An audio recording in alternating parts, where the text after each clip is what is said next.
we just come again and again to the conclusion that it's freedom that you have to give your partner. And it's not just freedom in doing things, it's freedom in thinking. It's freedom in how he loves me. It's freedom. Hey everyone, welcome back to the You versus You podcast, where I talk with members of the Council for Human Development about how we can expand our minds and recode reality. Today I'm here with Karin and Oliver. They both joined the program as a couple. Today we're going to dive into their personal transformation. So Karin, can you first introduce yourself? Yeah, hello. I'm Karin Welter. I live in Switzerland, Zurich, and I would describe myself as an artist and for sure a limitless being, no question. On my way to go there. I lived quite a long time in Paris, and then I lived in London, and I worked there in the fashion industry, first as a makeup artist and afterwards as a photographer. And now we are back in Zurich. And I met Oliver as a teenager, and we worked together since a long time, and we met again in Paris. So, and then we came back together to Switzerland. And in Switzerland, we started our career as a photographer couple, and we work mostly in commercial now. Okay, sounds awesome. So, Oliver, can you tell us a little bit about your side of the story? Yeah, my side of the story. My name is Oliver Rust, and I would also describe myself as a limitless free spirit here on earth to experience and learn and grow my consciousness. And these are our dogs. If you can hear them, maybe they're also something. And I'm working I was working the last almost 20 years as a photographer, did apprenticeship, and was for a really long time my biggest passion, like photography. We also do films, and so in the last couple of months it changed a bit, like the dynamics, and this is part of our journey. But I really love to create with Karin. It's awesome to be together as a couple and work together and creating together, love together, live together. That's something really nice.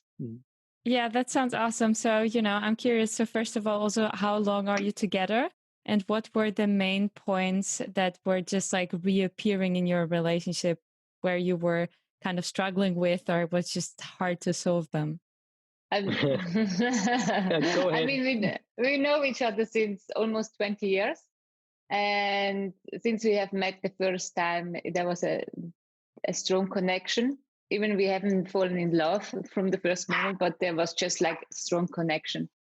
And then we worked together since 9 years now. What we struggled, I mean, in the last 8 years, for sure, we went through a lot of different things and stages in our relationship. Mm-hmm. Could you describe some of them? 9, baby, 9. 9. Describe. Yeah, I mean, first madly in love, just living in Paris, and like the first 2 years we were creating, did almost no paid jobs because I still had a business in Switzerland and I could afford to just like create, and we were working in fashion, build our portfolio together. And we always described us as like dreamers. There's this song from Ozzy Osbourne, I'm just a dreamer. So we could really relate to this one. I think this was the first 2-3 years. Then but not just that. We also wanted to achieve something in the fashion business, right? Sure. We had big goals we wanted to achieve, to work for Vogue and all these great, nice fashion magazines, and what we also have then. But I think one of the biggest struggle was when we started to work together, like so close, and we have been together 24/7. That the masculine and the feminine energies, to bring this in a very harmonious way together. And also like for Oliver, because he starts to share actually his part, because I came new in as a photographer, and he had also to give me a lot of his space, right? And and also I had a very different technique to photograph, because I wasn't a learned photographer, so I was completely differently handling a camera or a situation to get a picture than Oliver did, right? And in the beginning we had a lot of discussions about those things, right? So like these small annoyances, basically. You have your way of doing it, he has his way of doing it, and you kind of have to find a way in between. Absolutely, yeah. I mean, we really never fight it, kind of. We always had we always say that we have the same view of beauty. So that worked always very well along. And we knew this already beforehand, that this works well. It was more about our own space, our own, also a lot of ego stuff, no question. I mean, we had both to break down our egos a lot to work really in this harmonious constellation, because we also knew from other photographer couples that they fighted a lot on the set, and it was always like very disharmonious, and our goal was really to work in one piece together. And this we achieved maybe after a year. We have been so in harmonious together, and we are still today, and it just grew stronger. And okay, so how did you manage to really find the harmony in these small annoyances and to also work with your ego? I think it came kind of naturally, because we as I said, we were madly in love with each other, and of course there were hard times in like business, because we had other ways we wanted to do things, but then on the other hand we had so many points that we were on the same level, so it was not such a big issue from my side to go through this stage and learn. And as Karin already mentioned, we always had like really the same perspective of beauty and what we liked. So for example, if we do a shoot and we go through the pictures and select the pictures, we always select the same pictures. It's like literally sometimes I think, no, there must be a better picture. I saw one, I go through again, I select exactly the same ones as Karin.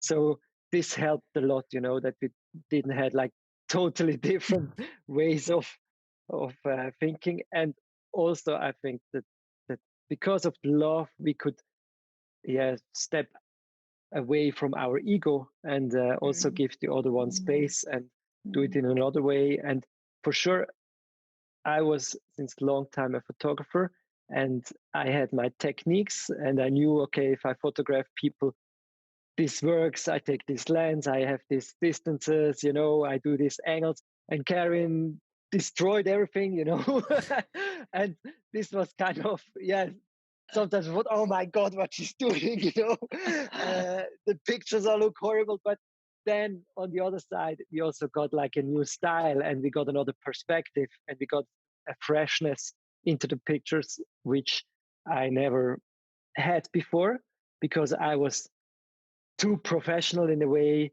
and just did what I knew worked, and not did the other things. Yeah. So I'm wondering how did those types of annoyances also spill over in your personal relationship, because that was more the professional part, right? And how did that shape your interactions as a couple in the evening when you were, for example, having dinner? So what I wanted to add also to the other question before was that for me it was very hard, because I wanted to prove myself, and also as a woman. And before 9 years, there haven't been so much women photographers who worked in the business. And I always thought I have to prove myself. For example, we have been a lot of meetings where they spoke just with Oliver. They just ignored me completely, right? And it was for sure always with men, right? And this annoyed me so extremely. It was really like, for example, when we do a shooting, right? When we had done like a nice fashion story, we never say, "Oh, this picture is from Oliver and this picture is from Karin," and it's always just our pictures, right? But for example, when then at the meeting and this guy was like, "Oh, this is a really nice picture," and for example, I have shot it, and he looks at Oliver, "You are such a good photographer," and he doesn't consider even that it could be also from me, right? So this was, I had a lot to fight with this, and it's all ego based, right? And it's so I had to really get rid of this. I had to just let it go, and really, because I always had to put then our love in front.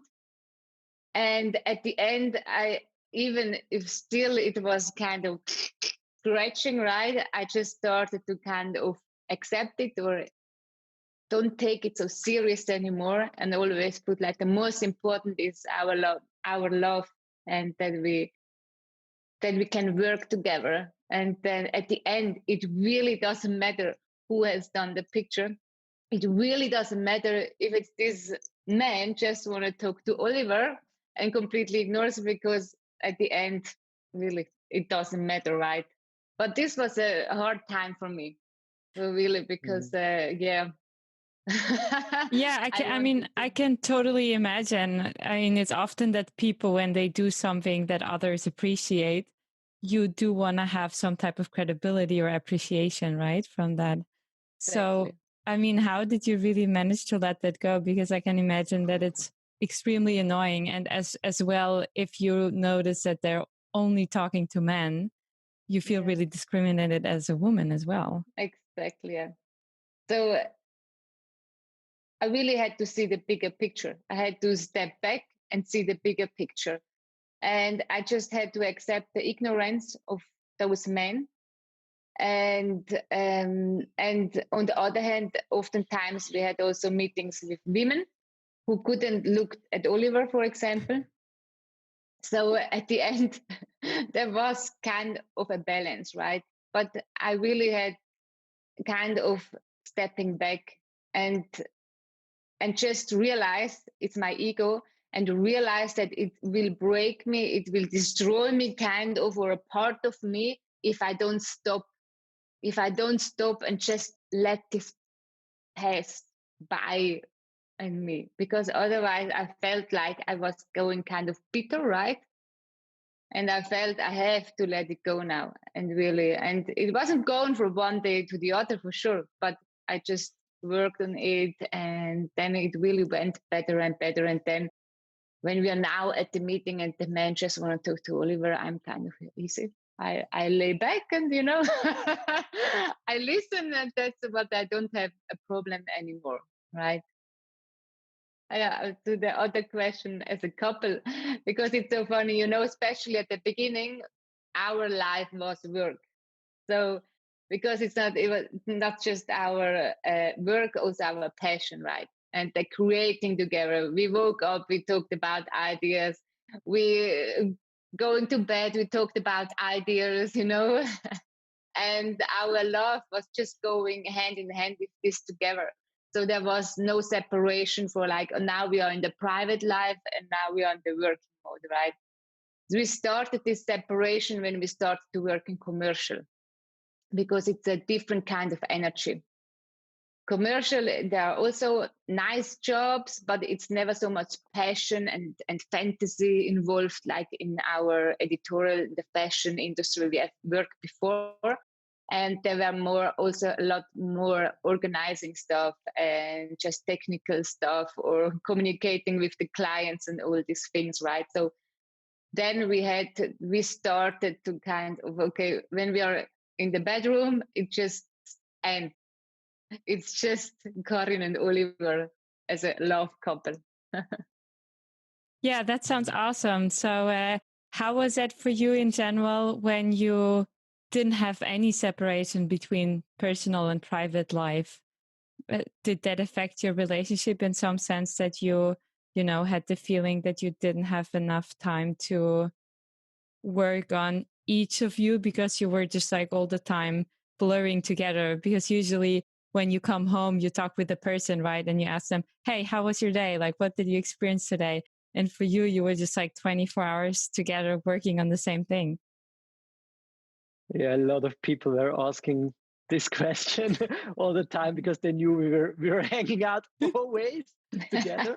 But it was absolutely fine. As Karin said, we were living in our kind of dream world and created. And for sure, we also had like a lot of annoyances, things that didn't work out and we planned. But in this time, I still had also some really good clients and we were traveling a lot together. This was also very cool. So we went a couple of times to China together for shoots.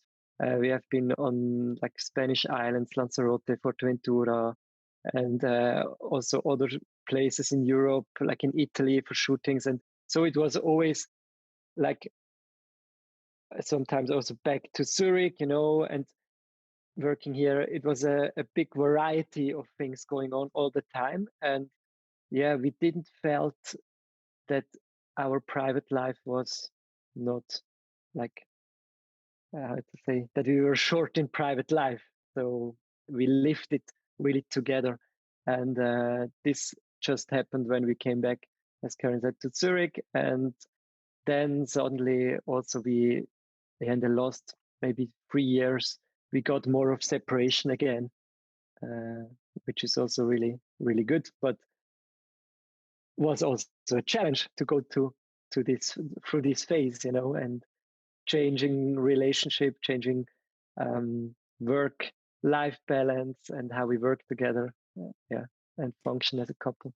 I can imagine. So I'm also really curious because since you started the program at the Council for Human Development, I'm wondering because you have to build up your new belief system, right? So how did that affect your relationship and the way how you perceive reality?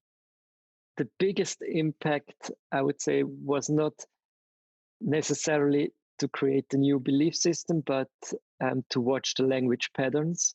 This was one thing. And when we have conversations, we remind each other now and then, hey, now you put some limitations and watch out what you're saying, check the patterns you're just going along with. This had a really big impact in our relationship. Also that we're from my side, I think we're much better in, especially me, in communicating, and also not always running away from like difficult discussions, confrontations because like when Karin confronted me with things, my first reaction was always run away. I always wanted to run away and not talk about difficult stuff, so this is one point that really changed since we are on the program. And I think also the belief system also, because for sure. We discovered all our limitations in our belief system, right? And this was one thing of the first things we changed because we realized and we saw how important it is to change that immediately. So can you give us some of the examples of big limitations that you were facing? I think for us, it was always like, especially in our work as a photographer in commercial, that we have to work very hard and very long hours all day long. And that there is not really time for something else in the life, right? It was just like we both had the same picture. I mean, we saw it both at our parents. And then we saw it also in our industry from other famous photographers who just worked 24 hours, right? So that was already, I mean, at the point when we joined the council, I was at the point where I didn't want to do this anymore because I had a burnout and just before. And I thought, for me, it's the end. We have to find another solution, right? I don't want to work I don't want to live just to work. It was just kind for me, it was finished. And we had to find another solution. And I want to go also the way with Oliver together and not alone. So the council came just at the right moment.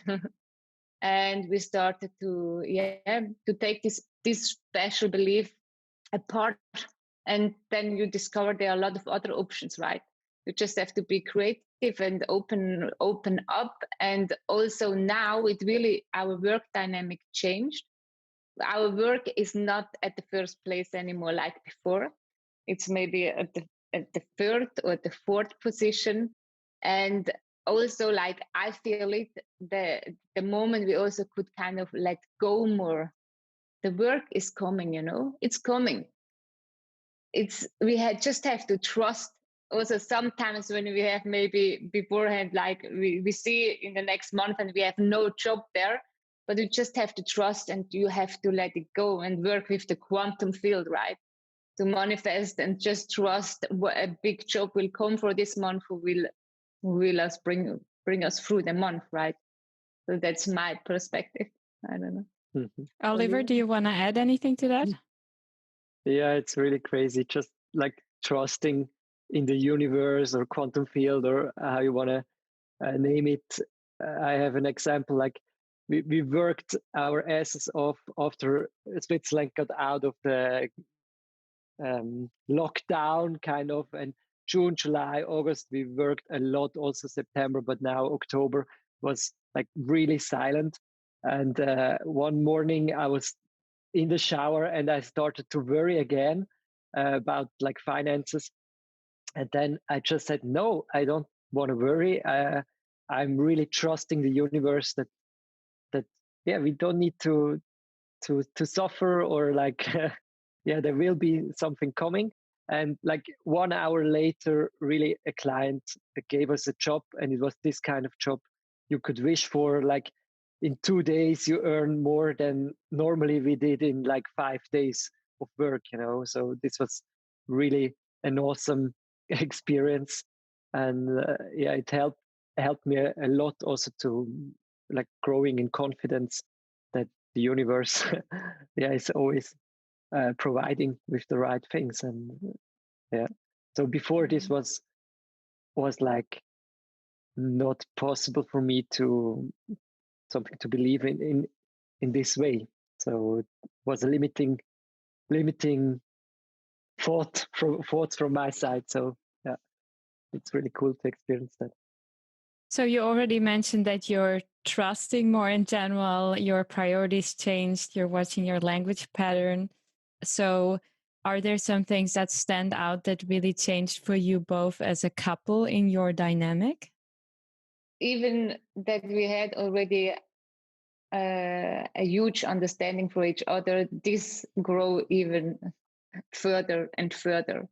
And also just the limitations that you have in a relationship, or how you think something should be in a relationship, or how your partner should work in your relationship, what he should do, what he doesn't should do. These things I just say goodbye to, really. And I mean, because for us it's where we have such a deep bond together, and for us we are a couple who live in harmony. So when we are not in harmony, then it's not fine for us. There are couples, they like to fight and they have a good energy then, but for us not. For us it's really going in harmony. And we already beforehand were always finding solutions that we are able to go in harmony together. And now with this new knowledge we are having, we can do this even more. And we just come again and again to the conclusion that it's freedom that you have to give your partner. And it's not just freedom in doing things, it's freedom in thinking. It's freedom in how he loves me. It's freedom how he works. It's freedom, it's just like this big freedom. And I don't know. I just feel deeply that this is kind of the solution for a very long relationship. I mean, we want to be together when we grow. We want to grow all together. It's our goal, and I think it's freedom. And with the program together, it helped me so much to let more go and let more go of all this limit, because it's all limitations at the end, right? And fear, always this fear that you could lose him, and yeah, the limitless understanding is one thing we look at in CHD in the program, and yeah, it helped me a lot to change always my perspective and look with Karin's eyes and try to see the situation from her perspective and not from my perspective. And it's a completely different picture if I look at myself also through her eyes, you know. And yeah, it gives another dynamic. Also things like if she does something that I don't like, before I always wanted to like tell her I don't like this and it's annoying me. But now I first look why it's bothering me. What is the problem in me? Is it really Karin's problem, what she's doing or how she's behaving, or is it me, how I react to it? And very often it's just me and my perspective. And if I change it, then the problem is gone, or it's like just half the size of it. And you can also talk in another way about it. Okay, that's beautiful. If you want to find out more, make sure to check out councilforhumandevelopment.org, and please share the podcast with your friends on Facebook, LinkedIn, Instagram, Twitter with the hashtag Council for Human Development.